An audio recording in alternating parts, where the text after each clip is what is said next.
Bonjour à tous et bienvenue à la Casus TV. Aujourd'hui, nous recevons Monsieur Julien Dutel, éminent auteur, rédacteur pour Casus Belli, le magazine, Tout à et qui fait. vient nous parler aujourd'hui de son travail sur Héros et Dragons, le projet massif engagé il y a déjà un an en précommande participative et qui a permis notamment de libérer un ouvrage complet intitulé Les 5 Royaumes.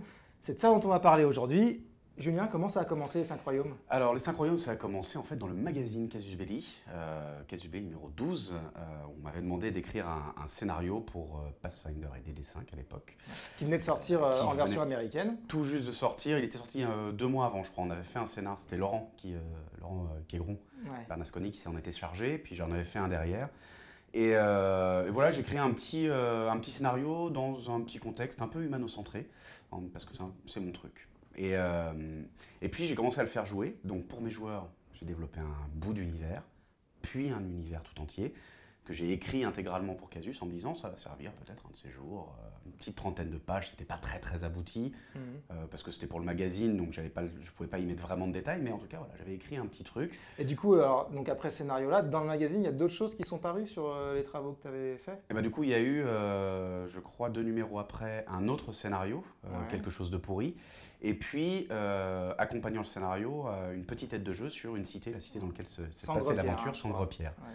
Voilà. Donc là, on avait les premières bases qui commençaient à se poser, mais on restait un petit peu dans du Donjons et Dragons. Je ne pouvais pas trop développer, je ne pouvais pas aller trop loin. Il fallait que je garde un côté un peu high fantasy quand même. Donc, on gardait ce côté donjon qu'on connaît bien. Ouais. Et qu'est-ce qui s'est passé alors ensuite qu'est-ce qui a donné lieu aux 5 royaumes, la version complète hein, qui est offerte, je crois, en livre Tout à complet fait. aux gens qui ont participé? Alors en fait, ce qui s'est passé, c'est que donc j'ai écrit ce petit bout d'univers, j'ai écrit une petite trentaine de pages avec quelques petites modifications de règles, mais pas grand-chose. Et puis j'en ai parlé à Tête Brûlée, notre rédac chef, Ouais. qui m'a dit Et son écoute, célèbre fouet? et son célèbre fouet, qui m'a dit écoute, garde ça sous le coude, on verra un de ces jours quand on a un peu de place, il n'y a pas de problème.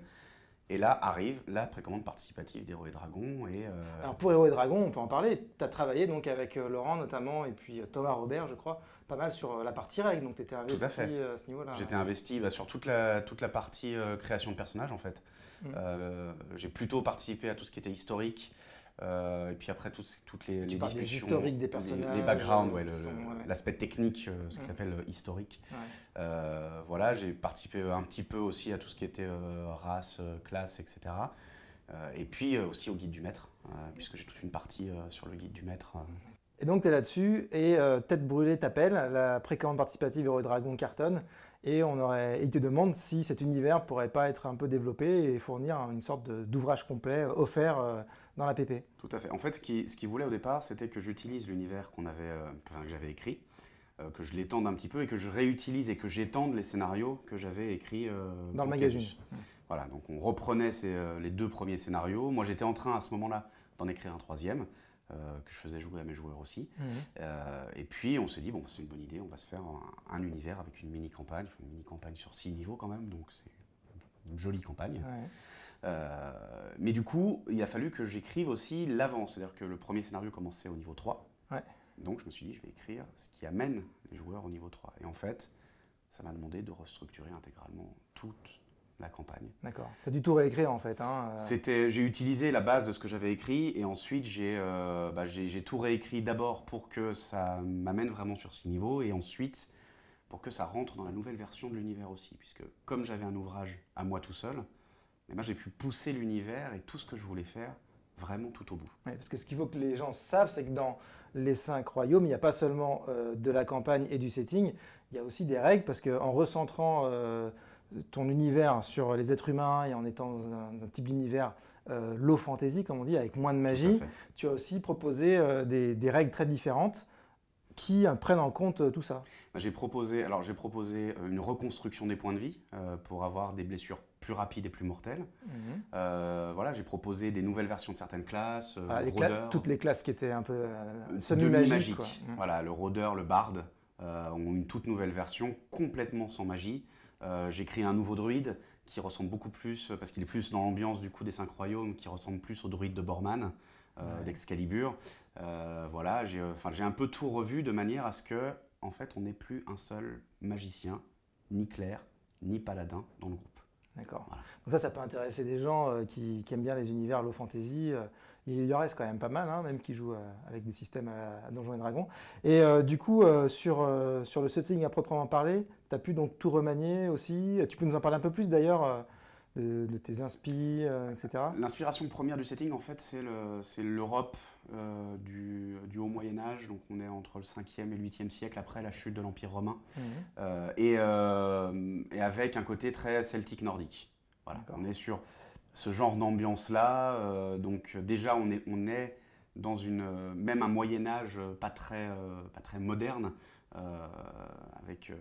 avec un côté un peu noblesse d'épée, peu de noblesse de robe, ce genre de choses-là. Des guerriers, quoi. Des guerriers, des gens qui gagnent leur noblesse à la force de l'épée, à la force du combat, à la force de l'honneur et du courage. Et avec un univers que je voulais vraiment, enfin en tout cas pour les 5 royaumes en soi, vraiment égalitaire. C'est-à-dire que l'homme et la femme, on n'est pas du tout dans oui, c'est pas de l'Europe historique. La donzelle en détresse, etc. C'est plutôt cette époque dans les royaumes scandinaves, par exemple, où la femme était quand même plus ou moins l'égale de l'homme, elle avait les mêmes tâches que l'homme, elle avait le droit de se battre, elle avait le droit de protéger sa famille, elle avait le droit de gagner de l'argent. Voilà. On est dans quelque chose où les PJ hommes et les PJ femmes ne sont pas des espèces d'exceptions, notamment les PJ féminins, ne sont pas des exceptions parce que tout à coup ils sont guerriers. Et en même temps, tu voulais que ce soit aussi utiliser pas mal de poncifs dans le sens où tu voulais qu'on rentre facilement dans l'univers. C'est ça. L'idée première, c'est de me dire que mes joueurs, comme moi, on se fait un petit peu vieux maintenant. Et on commence à en avoir un peu marre, puis on n'a pas le temps de digérer des univers extrêmement exotiques. Et souvent, on se retrouve avec des univers super intéressants, super beaux, super touffus, mais il y a tellement de choses à prendre en compte qu'on n'y arrive pas. Ou en tout cas, les joueurs finissent par oublier, ils picorent un peu ce qui leur plaît, et puis ils oublient le reste.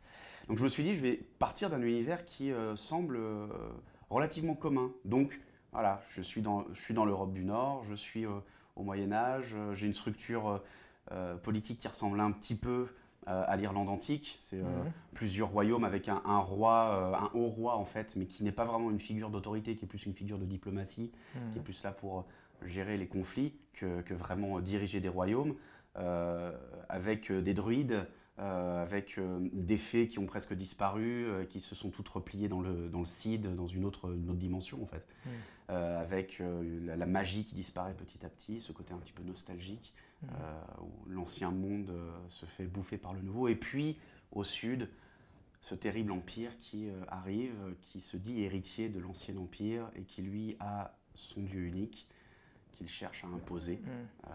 Donc c'est vrai que c'est vraiment très simple de s'y retrouver, et puis on peut même se servir un peu des 5 royaumes comme boîte à outils, quoi, entre l'aspect règle, l'aspect campagne, l'aspect qui utilise les poncifs. On peut soit l'adopter à 100%, en fait. soit... C'est ça, on peut utiliser ce qu'on veut. Si on veut faire de la low fantasy ailleurs, on peut très bien juste extraire la partie règle. S'il n'y a que l'univers qui intéresse, on peut extraire la partie univers, et même la partie univers et scénar, en laissant le côté règle, en prenant un autre système de jeu. C'est pas compliqué.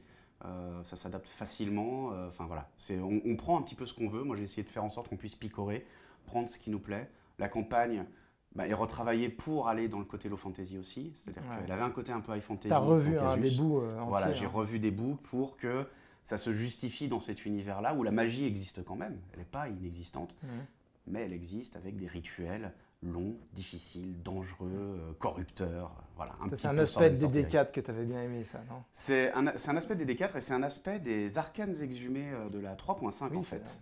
Puisque c'était le système de rituel et inspiré de ce système-là qui est en OGL. Donc du coup, j'ai pu me servir de ça pour le prendre comme base et proposer quelque chose adapté à DD5 et à HD. Et qu'est-ce qui se passe du coup sur la fin de la campagne pour un groupe qui voudrait se lancer ou un MJ qui voudrait faire jouer tout ça? Ça se termine? Il y aura des choses après? Tu as prévu des choses? Alors la campagne se termine. Le livre est autocontenu. On a le contexte, on a la campagne, elle a un début avec le groupe qui est soudé dès le départ. On n'est pas sur le schéma du groupe d'aventuriers qui se réunit dans une taverne. Ils ont tous une raison d'être là. Voilà, tous une raison de travailler ensemble. Ils vont jusqu'au bout du truc et au bout de la campagne, sans spoiler, on arrive vraiment à un point de conclusion, mais à un point de conclusion qui permet de repartir sur autre chose. Donc s'ils veulent continuer, créer leurs propres aventures... Ça ne ferme pas l'univers. Ça ne ferme pas l'univers du tout. Et après, Est-ce qu'on pourra écrire d'autres choses? Ça, c'est la grande question. Mais moi, j'ai forcément des idées. Ouais. Oui, toi, tu aimerais bien continuer de travailler dessus Moi, si je peux continuer à travailler dessus et sortir un peu des ouvrages sur cet univers-là, oui, tout à fait. J'ai absolument pas épuisé. Vous avez entendu, il faudra réclamer, si ça vous a plu, évidemment, ça faudra réclamer auprès de la rédaction de Casus. Et puis, pour le reste, sachez que si vous avez participé à la précommande participative Héros Dragon, donc Les 5 Royaumes est d'ores et déjà disponible en PDF. Ça sortira prochainement quand l'ensemble du projet sortira de l'imprimeur. Et puis pour le reste, si vous voulez voir d'autres vidéos ou d'interviews d'autres personnalités ou auteurs, que ce soit de la rédaction de Casus ou autres même, n'hésitez pas à mettre des petits pouces bleus et puis à partager surtout la vidéo. Plus ça intéressera de gens, plus nous pourrons vous proposer du contenu. Voilà, merci beaucoup. Merci Julien. À très bientôt. À bientôt.